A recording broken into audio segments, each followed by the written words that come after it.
Barri 2017 roga hundaan naannoon keenya milkaa'inoota hedduu kan itti galmeessedha.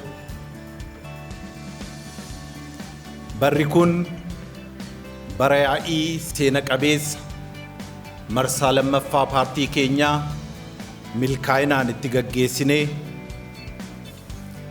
murtoo fi kallattii paartiin keenya kaa'een masakamnee injifannoowwan hedduu milkeessuudhaaf sochii taasisaa turredha. Haala kanaan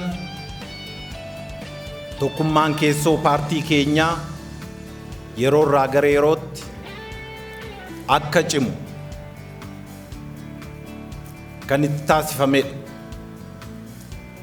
Kanaan paartii cimaa ijaarree mootummaa cimaa dhugoomsuudhaaf sochiin kan itti taasifamedha. Kaayyoo paartii cimaa ijaaruudhaan mootummaa cimaa dhugoomsuu kana milkeessuudhaaf dandeettii raawwachiistummaa caasaa keenyaa cimsuudhaaf leenjiiwwan babal'aan karoorfamanii kan itti kennamanidha. Fudhatama paartii keenyaa gabbisuudhaaf marii fi moobilaayizeeshiniiwwan adda addaa milkaa'inaan kan itti gaggeeffamedha. Dabalataan murtii seena qabeessa mootummaan naannoo Oromiyaa murteesseen ijaarsa mootummaa gandaa lafa qabsiisuudhaaf hojiin hojjetame seena qabeessa qofa odoo hin ta'in sirna ijaaraa jirru kanaaf utubaa sibiilatti jennee fudhachuu dandeenya. Hojii kanaan uummanni keenya tajaajila si'ataa fi dhaqqabamaa akka argatuuf carraa kan saaqedha.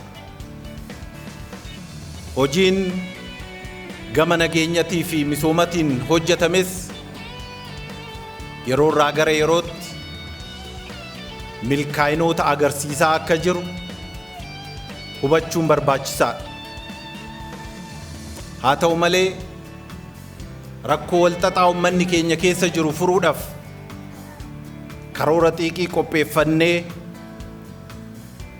hojjechaa turre wajjin raawwii keenya ol bira qabnee yeroo ilaallu hanqinaa fi harcaatii salphaan taane akka qabnus ilaaluun baay'ee barbaachisaadha. Uummanni keenya ammallee iyyummaa hammaataa keessa jira. Rakkoon bulchiinsa gaarii fi kenniinsa tajaajilaa ammallee qormaata.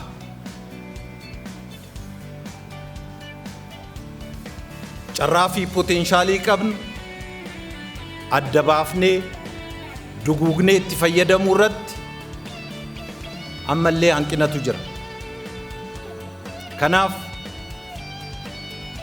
gama raawwii hojii kana keessatti hanqinaalee fi harcaatiiwwan jiran duguugnee adda baafnee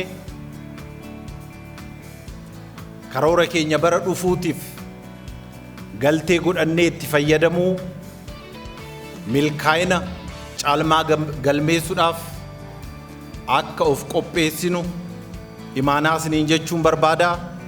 Ulfaadhaa baay'ee galatoomaa.